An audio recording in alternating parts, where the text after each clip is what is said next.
Is this it? Is this finally the year that you decide to join the United States Army? Is 2022 your year to join?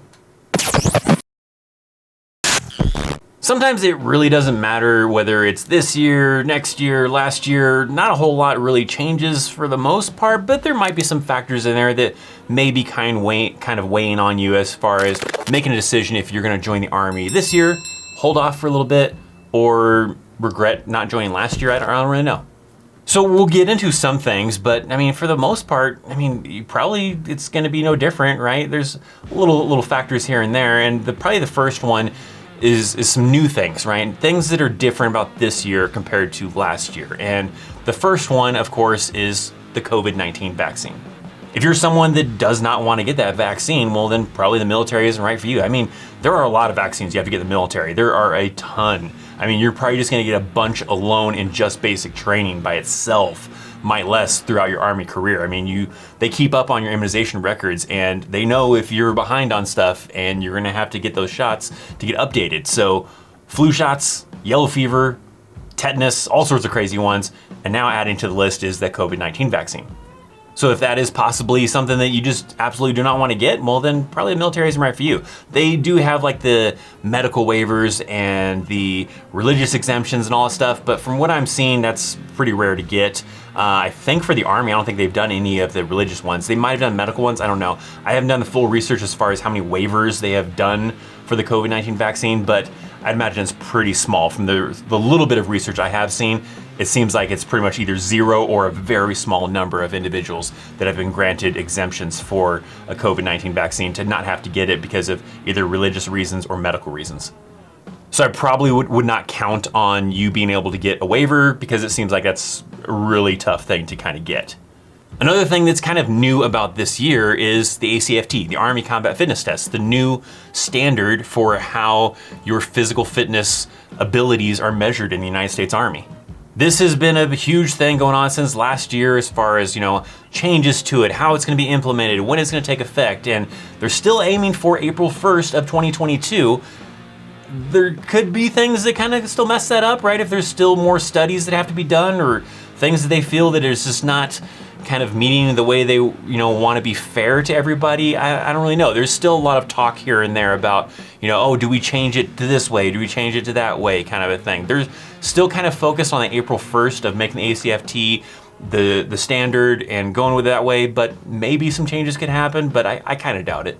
The changes might be minor, but I don't think it'll be a change like we're gonna go back to the push-up, sit-up, and 2-mile run. So I would just expect that these multiple events that are involved in the Army Combat Fitness Test is going to be the new way that they test it. Right now, it's a thing that units are doing to kind of prepare soldiers for it, get them adapted to it, see where they stand physically and everything, but passing or failing it isn't really having any kind of outcome, as far as their career or anything, or promotion, but that will become a thing, and once again, come April 1st. So potentially if you go to basic training, or you're gonna graduate basic training before April 1st, then yeah, you might have to pass an ACFT to be able to graduate basic, but maybe depending on where your AIT or OSIT's gonna fall, you might have to pass it by then. But then once you get to your unit, that's gonna be the standard. That's gonna be the way that you're gonna have to stay up to date with your physical fitness scores, your evaluation to make sure that you can pass that Army Combat Fitness Test. If you're hoping that you're enjoying the Army in 2022 and you're gonna deploy, it's kind of an iffy thing, all right? As far as like a combat zone, at least. If you're looking to go to a combat zone, you wanna see some war or whatever, you wanna join the infantry and do some high-speed stuff, then there's not a lot of combat deployments going on right now. Right now, really the main one is Iraq, but it's not really even that many units that are deploying to Iraq. It's very small units, very limited people that are going to Iraq, which is still a combat zone, but not a whole lot of combat operations going over there. A lot of it is like support efforts to help out some coalition forces, help out local area kind of operations and stuff like that. Not really the same kind of combat operations like were happening in like 2005, 2010, when the Operation Iraqi Freedom was in full force. Deployment-wise, there is a lot of training deployments going on. There are a lot of units that are going to places like Korea and Germany and Poland and all sorts of other locations to do training events where they'll take off with their unit for maybe like 6 months or whatever and go do training with some coalition forces to get trained up on just different things in different environments. So those are pretty active. So there's a good chance you could still do like training deployments, but if you're hoping to do some kind of cool high-speed infantry stuff and go deploy to a combat zone and get that combat patch and get maybe the expert infantryman badge, or combat expert infantryman badge, or whatever the damn thing is freaking called, but you don't have a whole lot of those kind of deployments, all right? So you could do that. You could be one of those units to deploy to Iraq, but that's kind of the really main hot one right now. And I guess hot one isn't even a good word to use because, like I said, it's not a lot of units that are going there. Probably if you were trying to guarantee they're gonna go to a combat zone, you're gonna have to go Special Forces. That's probably the only way you can probably have a much higher chance that you're gonna deploy to a combat zone is by going Special Forces. They deploy quite often, they have a pretty rigorous schedule, and they probably have a much higher chance of going to those zones compared to just a regular old unit, right? You might still go, but if you want to increase your chances, you're gonna need to go Special Forces.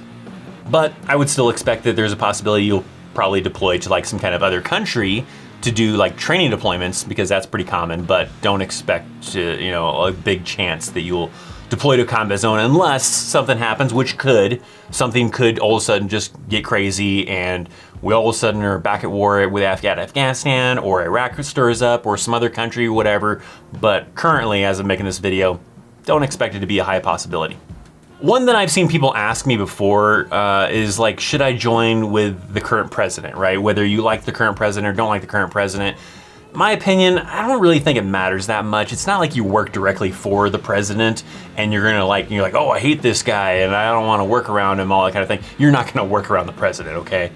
Maybe if he has some kind of specific policies that you don't agree with that does affect the military, sure, maybe. But if in general you don't think that you should join the military because you don't like the current president, I don't really think that's really a good enough reason to really decide that I'm not joining the military. I don't want to work for that guy, whatever the case, right? It's not a thing that you really notice as far as, the president, even though, yes, technically he's the overall person in charge of the military, so I guess he's your boss kind of a thing. You don't notice it. So I don't really feel like it's that big of a factor. It's not something you really notice in your day-to-day work, whether you're deciding to like wait until the next president or you wish you would have joined the previous president. I don't think it really matters unless they had a bunch of crazy kind of policies that really affected the military and changed the way of life in the military. You're not gonna really notice it from your day-to-day work life in the military. Pay might be another kind of reason. You always get like a pay raise each year in the military, and it's usually not a big pay raise. Sometimes you might have some that might be a little bit bigger than others, but not like life-changing kind of pay raises where you're like, oh man, that's the year to join kind of a thing, because now I'm really banking and I'm making a lot of money. No, I mean, if you're a brand new private in the military, yeah, you don't make a whole lot. And that's for a reason. You're entry level, okay? You gotta think of it as, if you're straight out of high school and you're going straight into the military, you're entry level, and that's the same as it is in the civilian workforce. You go and you get a brand new job out of high school and you probably don't make a whole lot of money. The advantage though, compared to the civilian workforce, compared to the military workforce, is with, the military, you're gonna get like free healthcare, free housing, all these other benefits that you don't get on the civilian side. So although a lot of people focus really heavily on the pay that they're going into their bank account, you also got to factor in a lot of benefits that come about, with what you would have paid for in healthcare to be able to get those same benefits, what you would have to pay in rent. I mean, the barracks aren't the greatest, but it is free. And if you are married, well, you are going to get paid extra to be able to afford off-post housing. Sometimes on-post housing is available to you, and sometimes it's not the greatest either, but there are a lot of avenues to you, available. You're entry level, and you'll start making a little bit better money. If you stay in longer, then that'll become a much better paycheck. You may not realize that it's a much better paycheck until like E6 and above type of thing, but if pay is really something you're concerned with when you're joining the Army or joining the military, then you need to go get a college education and join as an officer then possibly. Officers make good money, all right? You probably have more leadership responsibility, you have more kind of leadership experience that you're gonna get to kind of get that involvement with in the Army, and you're gonna make a lot more money. But if you want more of that hands-on experience, that's usually where I recommend going enlisted, but it does start off at a pretty low pay because it's entry level. But also, in my opinion, depending on the job, you're getting some pretty darn good experience for entry level. I mean, a lot of times electricians, or let's say like that 17 Charlie with the cybersecurity type of MOS, that's pretty tough to even get entry level type of thing, and you can get it a little bit easier in the Army, I feel like, and get more experience. So, you know, there's some good things and bad things, you know, but overall, I mean, don't really base, you know, that pay that you're making as a private as the reason why you shouldn't join the military. Do a good job, rank up, and start making better money then. Is there any reasons to wait until 2023 to join the military? I don't really think so. I don't know if you're waiting for a combat thing to happen or some war to break out, then wait for that, I guess. I feel like that's a weird reason to join the military or want to wait to join the military type of thing. But for the most part, whether you joined last year, this year, next year, there's really minor differences here and there. So it's almost kind of ridiculous to make this video, I feel like, because it really doesn't matter, right? There's not a whole lot of differences compared to if you join in 2022 compared to waiting to join to 2023. The only thing that's really gonna be the factor is you. What do you have going on in your life that you need to either join now or you need to wait or whatever, right? Your fitness level may be better next year, your fitness level may be worse next year. So a lot of it is probably gonna come down to you. When are you ready? And if you wait too long, well, then you become at an age where you no longer qualify, you require a waiver, or maybe you're just really out of shape because you've gotten too old now and you can't keep up with these young guys, and now you're gonna make yourself look bad. So a lot of it just comes down to you. Whether you join this year, next year, you have to make that decision to decide if the military, even in general, is a good approach for you. I even have a video that I did a while back that kind of, you know, might give you some ideas as to deciding if the military is right for you or not, or why you should join or why you shouldn't join. A lot of kind of videos in those kind of topics. Make sure you're subscribed to this channel so that way you can learn more about the United States Army. Check out my links down in the description box. Hit that thumbs up. I'm Christopher Chaos. I'll see you next time. See ya.